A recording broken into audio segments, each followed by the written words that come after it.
인사 한번 나누실까요? 아낌없이 주는 나무가 됩시다. 네, 다시 한번 아낌없이 주는 나무가 됩시다. 네, 오늘 이 제목으로 사도행전 17장 1절에서 9절 말씀 함께 나누도록 하겠습니다.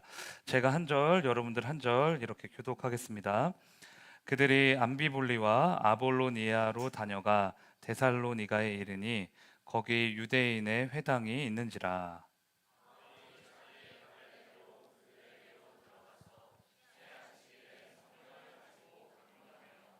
뜻을 풀어 그리스도가 해를 받고 죽은 자 가운데서 다시 살아나야 할 것을 증언하고 이르되 내가 너희에게 전하는 이 예수가 곧 그리스도라 하니.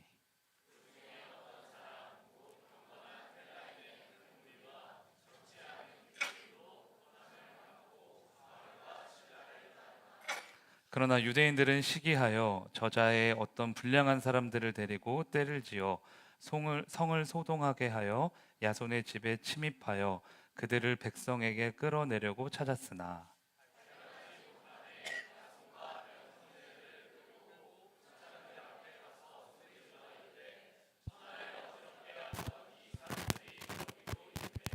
야손이 그들을 맞아들였도다. 이 사람들이 다 가이사의 명을 거역하여 말하되 다른 임금 곧 예수라 하는 이가 있다 하더이다 하니.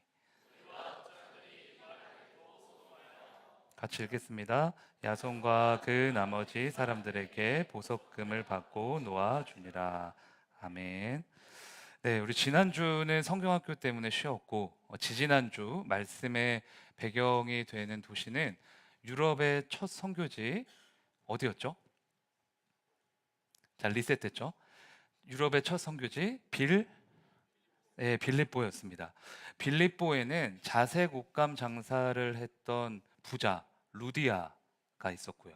또 귀신 들린 여종이 있었고, 또 감옥에서 간수를 직업으로 삼던 그 사람과 간수와 그의 가정이 있었죠.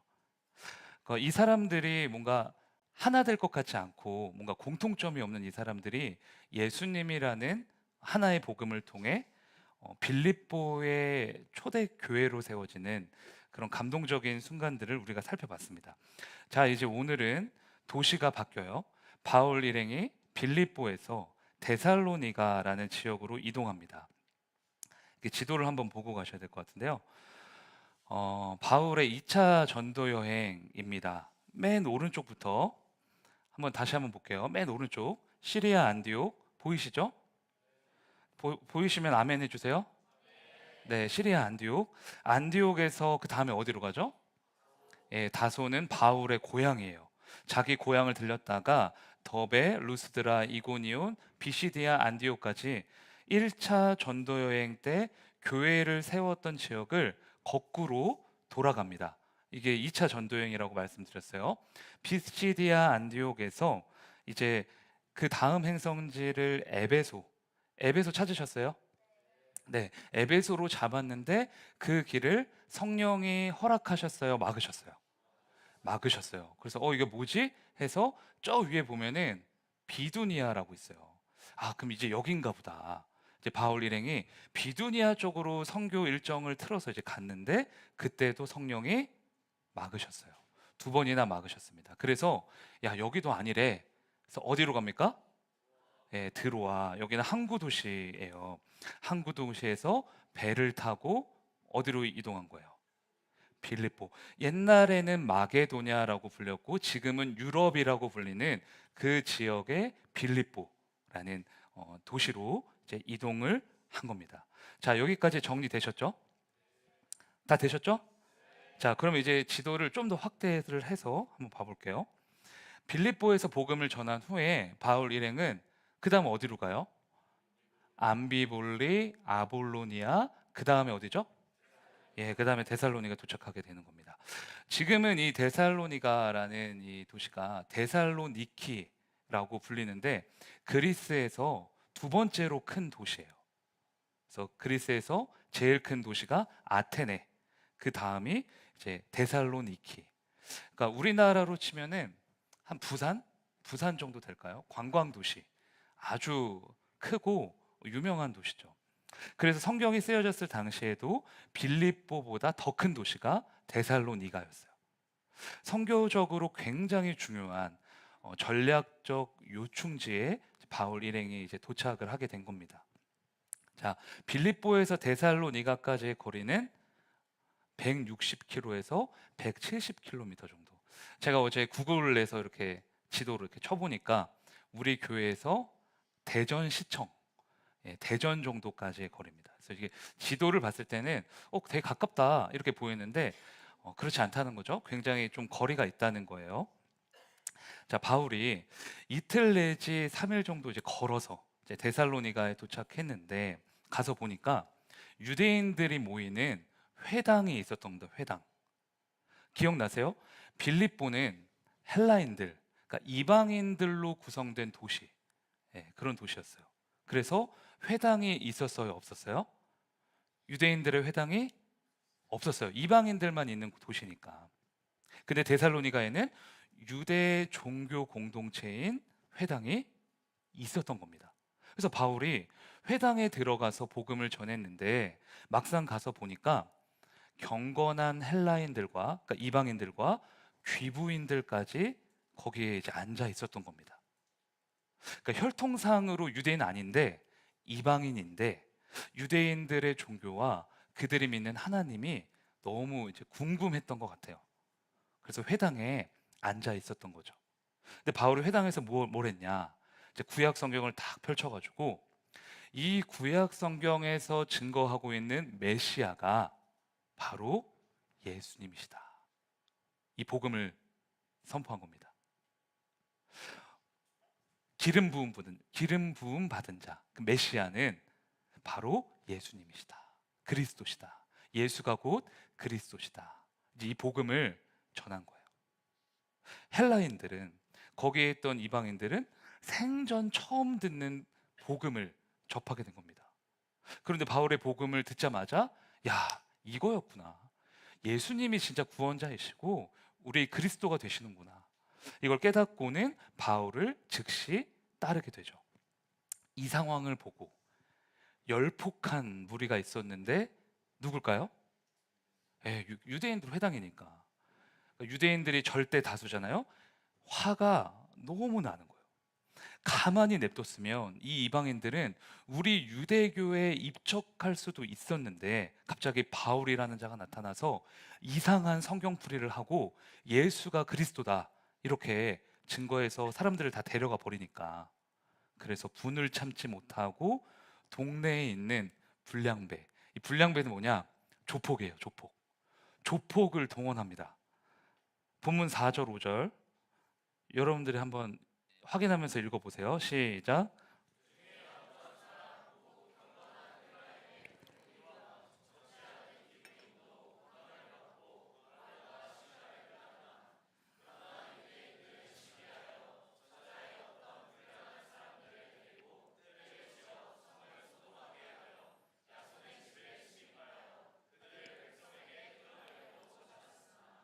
네, 바울과 실라는 복음을 전했을 뿐인데 예수님이 그리스도시다 선포했을 뿐인데 세상의 피드백은 어떤 거였어요? 바울 일행이 받았던 것은 시기와 폭력과 억압이었어요. 여러분, 예수님을 우리가 정말 제대로, 그러니까 진짜 믿잖아요. 그러면 어떤 일이 일어나냐? 그러면은 여러분들이 기대하는 적과 꿀이 흐르는 가난, 내가 기도하는 게 모든 즉시 다 응답되는 그런 것들, 그런 게 없을 수도 있어요. 세상으로부터 돌아오는 건 멸시천대와 시기와 폭력과 억압일 수도 있습니다. 세상에서 내가 그리스도를 전하지 않고 제대로 믿지 않으면 오히려 이런 일을 한 번도 경험하지 않으셨을 수도 있어요. 세상 사람들과 똑같이 살아가고 의도적이든 암묵적이든 세상의 풍조에 동조하고 내가 크리스천이라는 사실을 절대 드러내지 않고 그러면 당연히 세상과 충돌할 일 자체가 없죠.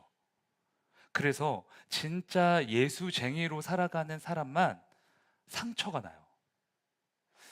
그런 아픔을 경험해봐요. 예수님이 나를 위해 기꺼이 지셨던 그 십자가, 그 십자가의 희생과 고난을 내 삶으로 알게 됩니다.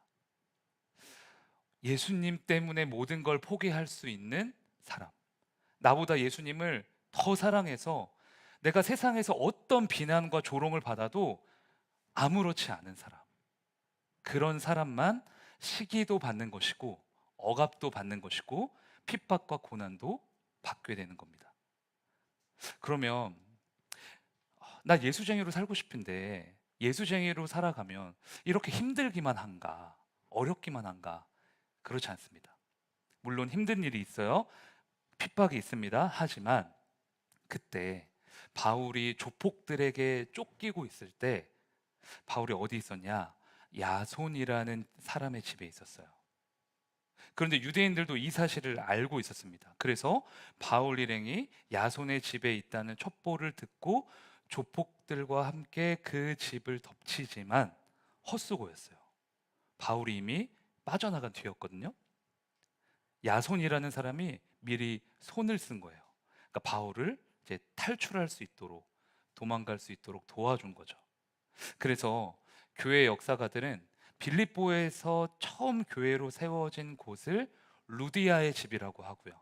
데살로니가에서는 야손의 집이 아마 데살로니가의 첫 교회였을 거다, 이렇게 평가합니다. 그 성경은 야손이라는 사람에 대해서 이런 말을 해요. 본문 7절입니다. 같이 읽을까요? 시작. 야손이 그들을 맞아들였도다. 여기서 맞아들였다, 그러니까 바울 일행을 맞아들였다는 건데 이건 단순히 초대했다라는 뜻이 아닙니다. 환대했다, 열망했다, 최고의 수준으로 대접했다는 뜻이에요. 쫓기고 있는 도망자 바울을 마치 예수님처럼 섬겼다는 거예요. 막다른 곳에 몰린 바울에게 새로운 생명의 길을 열어줬다는 겁니다. 여러분, 그럼 생각해 보세요. 때에 맞춰 야손이라는 사람을 만나게 하시고 야손의 집을 예비하시고 야손을 통해 데살로니가의 큰 구원의 역사를 계획하신 분이 누구시겠습니까? 하나님이시죠. 하나님이 바울도 모르는 사이에 야손과 야손의 집을 예비하신 거예요. 우리가 예수님을 따르다 보면, 세상에서 예수쟁이로 살아가다 보면 바울처럼 오해도 받고 시기도 받고 여러 가지 손해도 입게 됩니다. 여러분, 회사에서, 학교에서 한두 번쯤 다 경험해 보셨을 거예요. 그러나 그 길을 계속 걸어갈 수 있는 이유가 뭔지 아십니까? 하나님께서 보이지 않는 수만 가지의 은혜로 우리의 삶을 이끌어 가시기 때문이에요. 우리가 당하는 고난보다 우리에게 부어지는 은혜가 훨씬 더 크니까 십자가의 길을 기꺼이 갈 수 있는 겁니다. 때로는 하나님이 불치병을 치료하실 수도 있고 눈에 보이는 화려한 기적을 허락하실 때도 있어요. 그러나 우리 인생의 대부분은 보이지 않는 은혜가 훨씬 더 많습니다. 확인해 볼까요? 요즘 여러분들 기도하시는 거, 기도 제목을 머릿속으로 한번 떠올려 보세요. 내가 뭘 기도하지 지금? 아마 대부분 10손가락 넘지 않을걸요? 그 기도 제목이. 그런데 우리가 살아가는 데 있어서 절대 10가지의 은혜로만 살 수 없거든요. 우리에게 필요한 걸 세세하게 다 따져보면 100가지? 아니 1000가지도 넘겠죠.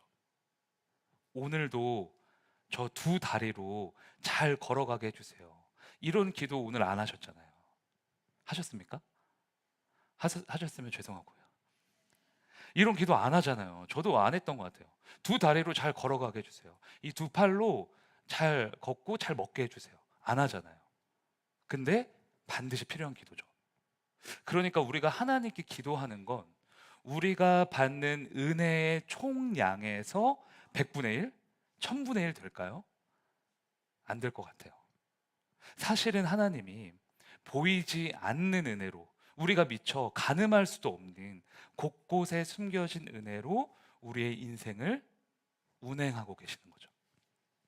여러분 삶 곳곳에 야손이 이미 실제하고 있다라는 거예요. 눈에 보이지 않을 뿐이지, 우리가 무지에서 잘 깨닫지 못할 뿐이지, 삶의 길목마다 수만 가지의 풍성한 은혜가 이미 숨겨져 있다는 것입니다. 여러분, 그러니까 어, 보이지 않는 그런 영적 세계에서 마귀가 나를 공격한다, 이것만 생각하지 마시고 그 마귀를 능히 대적할 수 있을 만큼의 은혜가 이미 나에게 주어져 있다. 하나님이 내 삶 곳곳에 어둠의 세력을 이길 수 있는 은혜와 고난을 뛰어넘을 수 있는 능력과 세상을 이길 수 있는 권세를 이미 다 허락하셨다. 이렇게 믿고 나아가셔야 돼요. 왜? 이거는 망상이 아니라 실제거든요. 팬인가 제자인가 라는 그 기독교 베스트셀러를 쓰신 카일 아이들먼이라는 목사님이 계세요. 이분이 은혜가 더 크다라는 책을 쓰셨거든요. 그 책의 서문을 보면 이런 글귀가 있습니다. 은혜는 당신의 죄책감을 없앨 만큼 강력하다. 은혜는 당신의 수치심을 덮을 만큼 크다. 은혜는 당신의 관계를 치유할 만큼 실제적이다. 은혜는 당신이 약할 때 붙잡아 줄 만큼 강하다. 은혜는 당신의 응어리를 풀어줄 만큼 감미롭다. 은혜는 당신의 실망을 대처할 만큼 만족을 준다. 은혜는 당신의 상심을 만회할 만큼 아름답다. 여기에 있는 부정적인 감정과 생각에 해당되지 않는 사람이 어디 있겠습니까? 크리스천 중에 저를 포함해서 우리 모두가 여기 다 해당될 거예요. 그러나 오늘도 여전히 우리가 소망할 수 있는 이유가 뭡니까? 우리에게 부어지는 은혜가 훨씬 더 크기 때문이라는 거예요. 그 어떤 문제와 어떤 수치심과 어떤 죄책감과 어떤 실망과 어떤 상처보다 은혜가 더 크기 때문에, 그 은혜가 나를 사로잡고 있기 때문에 우리는 오늘도 그래, 시작할 수 있어, 다시 일어설 수 있어, 이렇게 고백할 수 있는 겁니다. 그러니까 여러분, 이렇게 여러분들과 이렇게 만나다 보면 그러시거든요. 문제를 많이 묵상하세요. 문제를 엄청 많이 묵상해서 오시는데 문제를 묵상하지 마시고 이 은혜를 많이 묵상하셨으면 좋겠어요. 과거의 잘못을 자책하지 말고 숨겨진 은혜를 믿음으로 찾아내셔야 됩니다. 오늘 내일 어떻게 살아갈까 두려워하지 말고 삶의 길목마다 하나님이 이미 예비해 놓으신 야손을 발견하셔야 돼요. 하나님은 이미 여러분의 삶 가운데 야손을 예비하신 줄로 믿습니다. 그 은혜가 나를 무덤에서도 살려내는 줄로 믿습니다. 저를 따라 고백하겠습니다. 보이지 않는 은혜로 역사하십니다. 네, 여러분, 그러면 이 야손이라는 사람에 대해 궁금한 게 생기죠. 이 사람은 어떻게 그런 위험을 감수할 수 있었을까? 바울을 자신의 집에 숨겨주고 또 도망친 바울을 대신해서 자기가 잡혀가거든요. 어떻게 그런 일을 할 수 있었을까? 우리가 아무리 예수님을 믿는 사람들이라고 하지만 그렇게 막심한 피해를 보면서까지 남을 섬기는 게 쉽지 않잖아요. 제가 이렇게도 생각해보고 저렇게도 생각해보고 막 성경에서도 이거에 대한 답을 찾아보려고 노력했는데 답을 못 찾겠더라고요. 그래서 결론을 내는 게 뭐냐? 이 야손은 정말 한 예수님의 사랑을 많이 받은 사람이었나 보다. 물론 제 추측입니다. 천국 가면 하나님한테 한번 물어봐야죠. 야손이 이렇게까지 남을 섬길 수 있었던 건 예수님의 사랑을 그만큼, 그러니까 그 은혜를 그렇게 넘치도록 받았기 때문이 아닐까. 그러면 이제 맞다고 하실 것 같아요. 왜냐하면 섬김이라는 것은 어떤 우리의 노력이나 고행으로 되는 게 아니거든요. 하나님께 많이 받은 자가 자기엔 이미 막 넘쳐 흘러요. 그렇기 때문에 타인에게 베풀 수 있게 되는 겁니다. 그래서 제가 전에 한번 말씀드렸어요. 오버플로잉. 섬김은 하나님과 내 관계가 바르게 정렬되어 있고 하나님으로부터 넘치는 은혜가 채워질 때, 그 은혜가 넘칠 때 자연스럽게 옆으로 넘쳐 흐르는 선물이라는 거죠. 우리가 가진 본능으로 내 옆에 있는 사람을 섬길 수 있을까요? 우리의 실력을 한번 점검해 봅시다. 부부도 섬기지 못해요. 가족도 섬기지 못합니다. 그게 우리 실력이에요. 노력과 고행으로 될까요? 일정 부분까지는 되겠지만 예수님과 같은 섬김은 어려울 것 같아요. 그러니까 우리가 가진 실력으로는 예수님의 이런 섬김이 불가능하다. 그래서 내가 정말 예수님처럼 살고 싶다. 예수님과 같이 내 가족과 이웃을 사랑하고 싶다. 이런 소망이 있으시다면 가장 먼저 뭘 하셔야 되냐? 예수님을 아셔야 돼요. 예수님이 여러분을 얼마나 사랑하셨는지, 그리고 지금도 얼마나 사랑하고 계시는지 그 복음에 푹 잠기셔야 됩니다.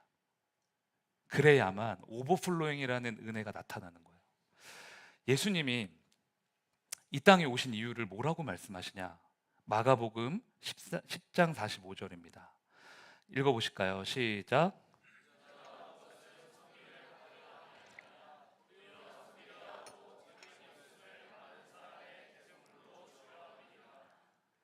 섬김을 받으러 오셨어요? 섬기러 오셨어요? 섬기러. 근데 그 섬김은 무엇입니까? 단순히 먹을 거 주고 우리에게 있는 문제 해결해 주고 이런 게 아니라 자기 목숨을 뭘로 주는 것이다? 대속물. 여러분, 대속물이 뭡니까? 그러면 대속물. 구약에서 대속물은 죄인을 대신해서 온 몸이 토막나고 배가 갈라져서 장기가 다 꺼내지고 살 가죽까지 남김없이 전부 태워져서 하나님께 향기로 올라가는 존재예요.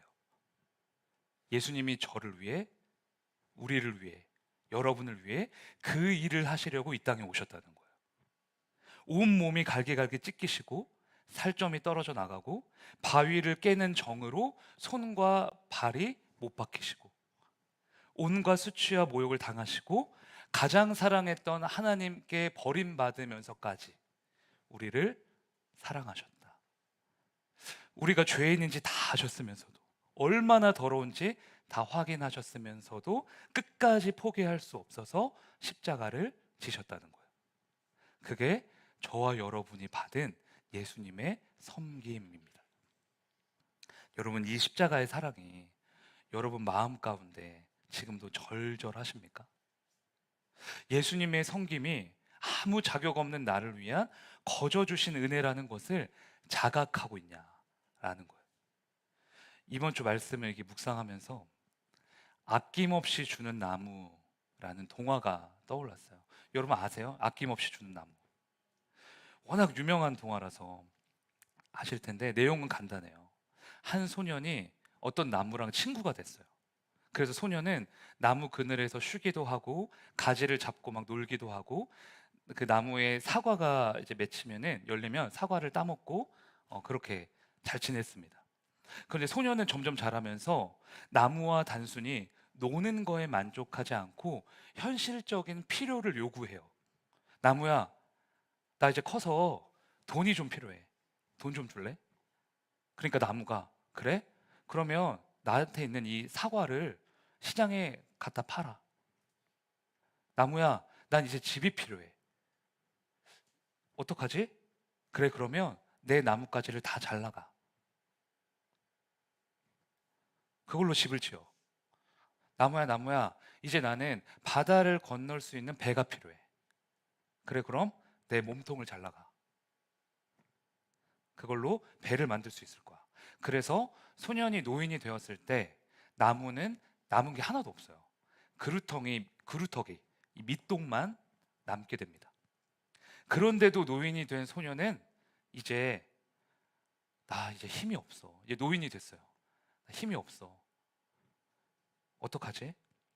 말하니까 나무가 그래? 그러면 내 위에 올라와서 앉아.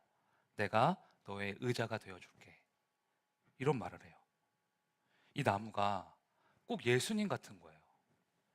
근데 동화를 마냥 재미로만 이렇게 읽을 수가 없었던 건 여기에 나오는 소년이 꼭 나 같다. 참 우리 같다. 그러니까 이런 생각을 하게 되더라고요. 넘치게 받았으면서 끝까지 요구만 하는, 끝까지 나만 사랑하는 그런 모습들. 그런데 이 소년이 과거에 정말 순수했을 때가 있었거든요. 동화를 보면.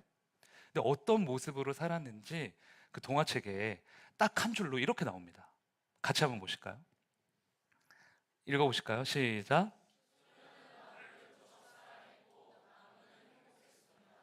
네, 이게 제가 보기에는 제일 인상적인 구절이었어요.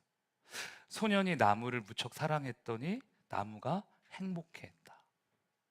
소년이 잘한 딱 한 가지 잘한 일. 나무가 자기에게 준 사랑을 알아줬다는 거. 그래서 나무를 사랑했다는 거. 여러분, 예수님이 우리에게 원하시는 게 이거 아닐까요? 막 대단한 사역을 하고 대단한 성공을 이루고 대단한 사람이 되는 게 아니라 그저 예수님이 우리에게 행하신 그 일을 인정하고 그 사실을 매 순간 자각하고 감격해 하는 거. 그렇기 때문에 예수님을 사랑할 수밖에 없고 예수님 닮고 싶고 예수님처럼 내 이웃을 섬기는 것을 갈망하는 거. 그래서 여러분, 내가 교회에서 이제까지 막 주워 들은 건 많은데 그 말씀들이 나의 행함으로 옮겨지지가 않을 때 있잖아요. 예를 들어서 이웃을 사랑하라 했는데 실제 내 삶에서는 이웃을 미워하고 정죄하고 그렇게 되잖아요. 그러면 여러분 자신과 그 사람만 놓고 해결하려고 하지 마시고 여러분과 예수님의 관계를 아주 철저하게 점검을 해보셔야 됩니다. 섬김이 안 되고 사랑이 안 되고 희생이 안 되는 건 복음의 감격이 사라졌을 때, 예수님이 나를 얼마나 사랑하셨는지 잘 모를 때, 그 사랑을 망각했을 때 나타나는 현상이거든요. 아낌없이 주는 이 나무처럼 자기 생명을 대속물로 주셨던, 자기의 모든 것을 우리에게 내어주셨던 그 주님을 기억하고 감사하고 감격하는 우리의 입술과 심령이 되기를 소망합니다. 저를 따라 고백하실까요? 십자가의 섬김으로 사랑하셨습니다. 네, 또 여기서 또 질문이 있으실 수도 있어요. 예수님이 날 사랑하신다는 거 안다. 그리고 십자가의 사랑과 구원 믿는다. 그래서 예수님을 사랑할 거다. 하지만 여기서 이제 문제가 이제 있습니다. 이유까지 그렇게 사랑할 필요가 있는가? 그렇게까지 내가 남을 위해 희생하고 섬기고 상대방과 맞춰가야 될 필요가 있는가? 그러니까 이런 질문이 나오는 거죠.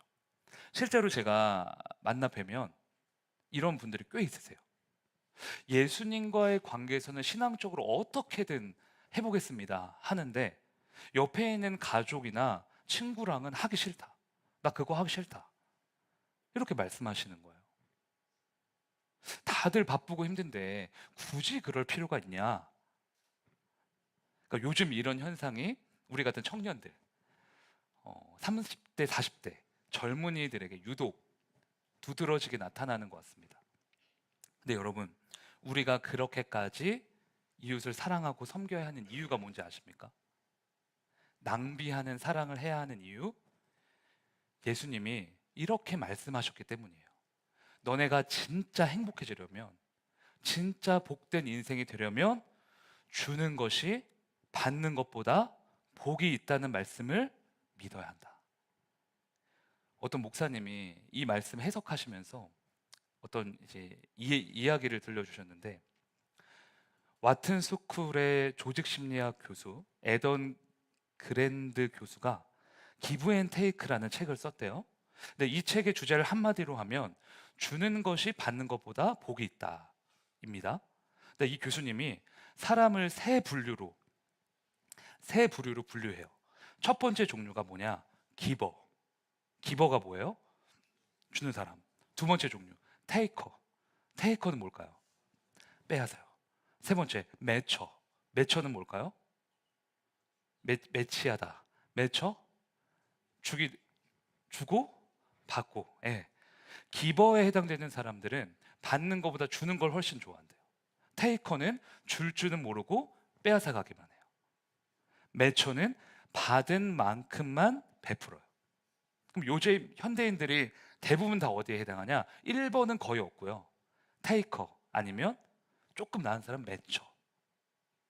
나도 이만큼 받았으니까 이만큼만 줘야지. 딱 여기까지. 완전 계산적인.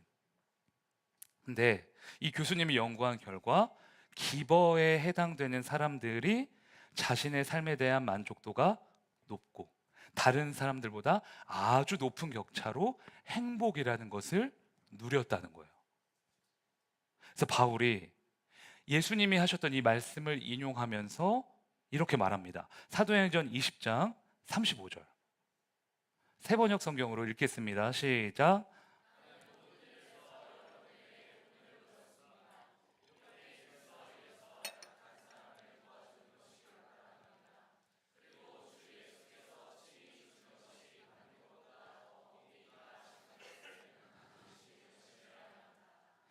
자기가 약한 사람을 도와준 이유, 섬기는 이유, 예수님처럼 사랑하는 이유는 딱 하나래요. 예수님이 주는 것이 받는 것보다 복이 있다고 말씀하셨기 때문이라는 겁니다. 상대방을 위해서 뿐만이 아니라는 거죠. 나를 위해서. 나의 행복과 나의 복을 위해서 그렇게 한다는 거예요. 제가 예전에 금요철야 예배 때 한번 말씀드린 적이 있었는데 저희 애들 키우면서 웃지 못할 아니다 웃긴 해프닝이 하나 있었어요. 그때 사모님이 집에 없었고 저 혼자 독박 육아 3명 독박 육아 하고 있는데 애들이 셋이잖아요. 근데 애들이 그때가 첫째가 5살, 둘째가 4살, 셋째가 몇 살이죠? 2살. 이거 되게 어릴 때였어요. 그날따라 첫째가 아빠 바다가 보고 싶다. 너무 무서운 말이에요. 바다가 보고 싶다. 그래서 그때 어떤 마음이 들었냐? 그래, 어차피 이렇게 독박 육아하는 거 희생하는 거잖아요. 희생하는 김에 가자. 그래서 이제 짐을 막 제대로 막 제가 뭘 쌌겠어요. 사모님도 없는데 대충 막 해가지고 야 일단 옷만 입혀가지고 나갔어요. 나가서 서해 바다로 막 달려가서 어떤 섬에 갔죠. 그래서 막 한 2시간, 3시간 막 재밌게 놀고 막 그러니까 애들이 너무 좋아하는 거예요. 와 아빠 여기 바다야 막 모래사장 막 이렇게 하고 막 집 짓고 뭐 물 그거 하고 물 그거 지나가는 거 아시죠 뭔지? 물 이렇게 하는 거. 근데 여기까지는 이제 너무 감동적인 스토리죠. 이런 아빠 또 없다. 그러니까 이렇게 자부할 만큼. 근데 문제는 그 다음부터 짐을 안 싸고 제가 그냥 나왔잖아요. 애들이 이제 배가 고픈 거 봐요. 배가 고파서 막 떼를 쓰면서 울기 시작하는데 애가 3명이니까 감당이 안 돼요. 어떻게 막 먹을 거 줄 것도 없고 근데 이제 막 이제 그래서 막 찾아봤죠. 찾아보니까 근데 섬이니까 슈퍼가 없어요. 편의점도 없고. 뭐 어떻게 해서 이 셋째 여기다 이렇게 끼고 이제 둘째 여기 이렇게 손 잡고 첫째한테는 야 너 빨리 가 이러면서 혼내면서 이제 가는데 막 음식점을 찾았는데 딱 보니까 칼국수 칼국수가 써 있는 거야. 와 유력하다. 됐다. 가자. 갔어요. 셋째가 여자인데 이제 머리는 막 산발돼 있고 막 둘째는 막 얼굴 여기부터 여기까지 진흙 막 다 묻어 있고 제 티셔츠에도 막 흙 다 있고 막 첫째도 막 거지 같고 그래서 막 저희 막 신발 다 진흙 묻어 있고 이런 상태. 그러니까 뭔 상태인지 아시겠죠? 낮에 막 2시간 동안 막 거기서 놀았으니까 갔어요. 갔는데 딱 들어가자마자 이제 칼국수 시키고 정신없이 막 이제 막 먹는데 그런 거 있잖아요. 내가 앞을 보고 있는데 옆에서 누가 나를 쳐다보는 느낌이 들 때가 있잖아요. 근데 그 칼국수 아주머니가 저 이렇게 맛있게 먹고 있는데 계속 저를 쳐다보는 느낌이 드는 거예요. 뭐지? 그래서 내가 너무 더러워서 그런가? 그래서 그냥 그런가 보다. 너무 더러웠나 보다. 그래서 이제 그냥 이제 먹고 있었는데 갑자기 이제 슬며시 오시더니 저희 첫째한테 이렇게 물어보시는 거예요. 애기야, 엄마는 어딨니? 근데 첫째가 뭐라 그랬냐면 저희 엄마 없어요. 저희 엄마 없다. 그러니까 지금 엄마가 없다. 이건데 상황이 지금 오해받을 만한 상황이잖아요. 엄마 없다. 이게 거짓골을 하고 있으니까. 근데 그때부터 이 아주머니의 이상한 눈빛이 확신으로 바뀌었어요. 제 등을 탁 두드려 계시면서 진짜 그랬어요. 많이 먹어. 더 먹어. 아니 그래서 이게 황당하잖아요. 제가 아니 어머니 그게 아니라 제가 이렇게 설명을 드리려고 하는데 아니야. 많이 먹어. 내가 이거 다 살 테니까 걱정하지 말고 먹어. 그래서 이해하게 됐죠. 아, 처음부터 나를 호랩이라고 보셨구나. 그렇게 너무 짠하게 보시다가 이제 첫째가 엄마 없어요. 그러니까 확신을 하신 거예요. 그래서 다 먹고 이제 계산할 때 말씀드렸어요. 어머니 저희 아내는 사실 너무 건강하게 잘 살아있다. 근데 지금 일이 있어서 같이 못 왔고, 그러니까 저한테 무슨 일 하냐 이렇게 물어보시더라고요. 그래서 제가 교회에서 그때 전도사였어요. 전도사로 사역하고 있습니다. 그러니까 이런 말씀을 하시는 거예요. 본인도 어느 교회 권사다. 근데 어려운 사람들 보면 칼국수 한 그릇씩은 꼭 대접한다. 그러니까 이렇게 대접하는 게 하나님이 자신에게 주신 사명이고 내가 복받을 수 있는 통로라고 생각한다. 그러니까 전도사님이 나중에 더 잘 되면 이 칼국수 값 그때 내줬으면 좋겠다. 이거 내가 꼭 사고 싶다. 내가 복받고 싶다. 그 얘기를 하고 이제 돈을 안 받으셨어요. 먹고 차 타고 이제 돌아오는데 눈물이 확 쏟아지는 거예요. 와, 이름 모를 이런 섬에도 이렇게 신실한 성도가 계시는구나. 하나님을 섬기고 이웃을 섬기는 이 신실한 성도가 있구나. 그에 비해서 전 전도사인데 너무 부끄러운 거예요. 난 섬긴다고 하는데 내가 섬겼던 섬김은 섬김이 아니었구나. 그래서 하나님이 저를 왜 그 먼 곳까지 부르셨는지 그때 이해가 됐습니다. 섬김을 배워야 한다. 이렇게 섬기는 거다. 이거 알려주시려고. 이름도 없이 빛도 없이 섬긴다는 거 이런 거다. 여러분, 주는 것이 받는 것보다 훨씬 복이 있다. 이 말씀 믿으십니까? 하나님을 위해서, 이웃을 위해서, 그리고 중요한 건 여러분 자신의 행복을 위해서 아낌없는 나무가 되셔야 돼요. 예수님을 닮은 작은 나무가 될 때 하나님께는 영광, 우리에게는 아름다운 하나님의 나라가 세워질 줄로 믿습니다. 저를 따라 고백하시겠습니다. 주는 것이 받는 것보다 복이 있습니다. 네, 오늘은 나를 주를 섬기는 것에 후회가 없습니다. 찬양 부르시면서 하나님과 이웃을 섬기는 내가 되겠다고 고백하겠습니다.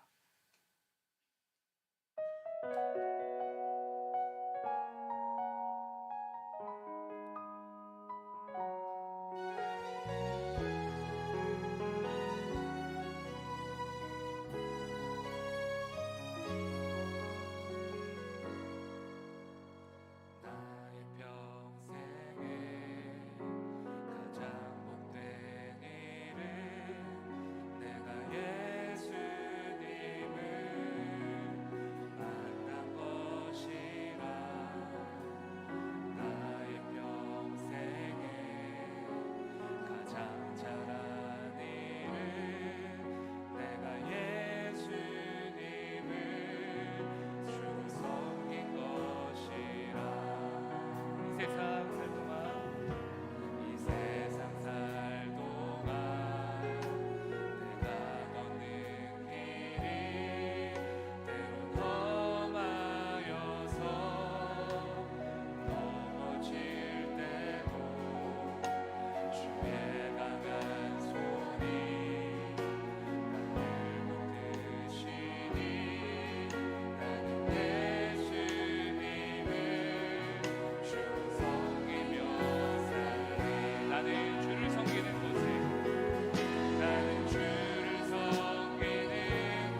아버지, 우리의 삶을 보이지 않는 은혜로 인도하시는 줄 믿습니다. 십자가의 섬김으로 우리를 구원하신 줄 믿습니다. 그 사랑에 힘입어 내 이웃을 섬길 수 있는 작은 예수가 되게 하여 주시옵소서. 주는 것이 받는 것보다 복이 있다 말씀하셨으니 그 말씀 붙들고 우리의 사랑을 낭비할 수 있는 우리가 되게 하여 주시옵소서. 제가 주님의 이름 부르짖으며 함께 기도하시겠습니다. 주여